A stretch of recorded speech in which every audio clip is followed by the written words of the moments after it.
नमस्कार दोस्तों, स्वागत है आप सभी का एमपीपीएससी गुरु में। मैं हूं राकेश हुईके। 2018 पीएससी में सिलेक्टेड हूं। 24 अप्रैल से जो एग्ज़ाम चालू होने वाली है, मुख्य परीक्षा 2020 जो स्टार्ट होने वाली है, उस पे हमको किस बात पर ध्यान रखना है।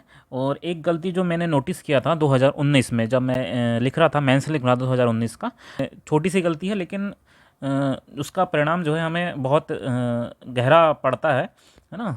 तो उस पे हम चर्चा करेंगे। तो ये गलती क्या है कि एक पैटर्न चेंज होने से थोड़ी समस्या इसमें आती है। जैसे कि 2019 में क्या हुआ था, जैसे ये फॉर्मेट देख रहे हैं आप, है ना। तो इसके प्रश्न और उत्तर को प्रश्न लिखा था, उसका स्पेस देख के हमें वहाँ पे उत्तर लिखना था।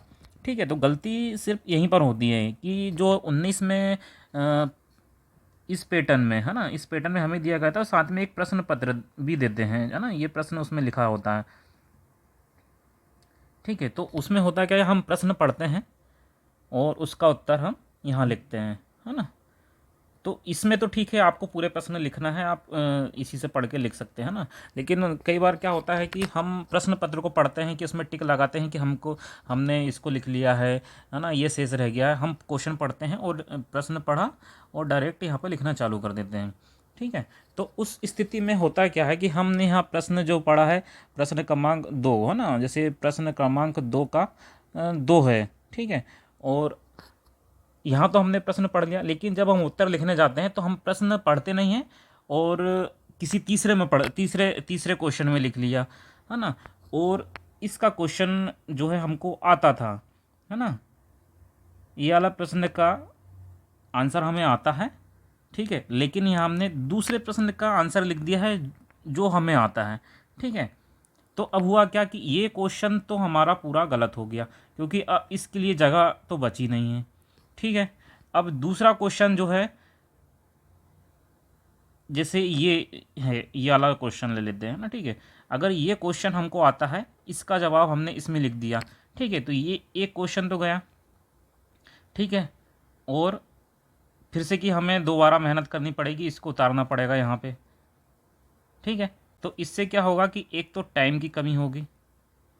ठीक है, दूसरा ये होगा कि हमारे पास ऑप्शन होते हैं, है ना। जैसे 10 क्वेश्चन लिखने थे, है ना, जैसे पिछले बार 10 क्वेश्चन लिखने थे आपके 6 नंबर वाले में 10 क्वेश्चन लिखने हैं और उसमें से 12 क्वेश्चन दिया है। ठीक है, 12 क्वेश्चन में से आपको 10 लिखना है, तो आपके पास एक ऑप्शन कम हो जाता है कि आप प्रश्न चूज़ करने में आपका एक ऑप्शन कम हो जाता है। तो ये समस्या आती है। तो इस समस्या को आप जो है देखें, अच्छे से देखें, प्रश्न को अच्छे से पढ़ें और उसका सही जगह पे उत्तर लिखने का सही जगह पे ही उत्तर लिखें, है ना। तो आपका एक प्रश्न कम हो जाता है। ठीक है, अगर ये समस्या, चलो ठीक है, 6 नंबर वाले हैं, अगर आप जो है 11 नंबर वाले में कर देते हैं, है ना, 11 नंबर वाले प्रश्न में कर देते हैं तो आपको समस्या हो जाएगी। ठीक है, ठीक है, 11 नंबर वाले प्रश्न में तो आप इतना सारा लिखने के बाद अगर किसी दूसरे प्रश्न पे जाते हैं, ठीक है, तो टाइम तो टाइम, लेकिन आप उसका जो मेंटली प्रेशर उस समय आपको पड़ेगा, है ना। तो आप अगले क्वेश्चन है उसको अच्छे से नहीं लिख पाएंगे। तो आप ये गलती जो है आप दोहराए ना, है ना, तो इससे बहुत बड़ा इम्पैक्ट पड़ता है आपके एग्ज़ाम में, है ना। तो इस समस्या को और इस जो गलती है ना, तो उसको ज़रूर ध्यान रखें और आप क्वेश्चन पहले प्रश्न पढ़ें। ठीक है, प्रश्न पढ़े, उसका उत्तर वहीं लिखें।